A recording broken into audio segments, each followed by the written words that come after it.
It's scenes like this. Hundreds of students at Coventry University flagrantly breaking lockdown rules last Tuesday that has led to West Midlands Police and Crime Commissioner David Jamieson to say enough is enough.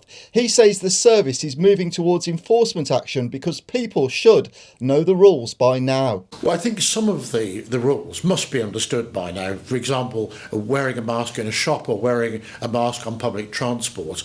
And what the police are now going to move towards is less of the advice to people, but more of the enforcement.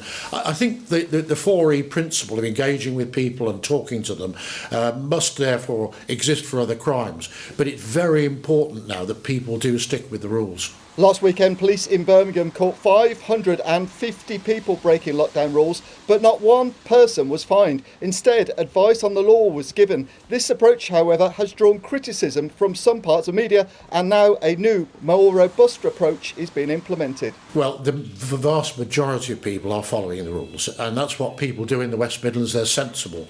The minority are pretending they don't know what the rules are.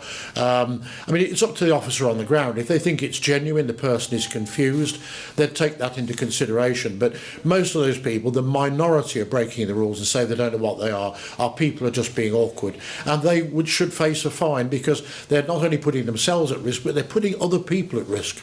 There was a drop in crime during lockdown, but now that's on the rise, and police are stretched having to deal with those incidents together with people breaking lockdown rules.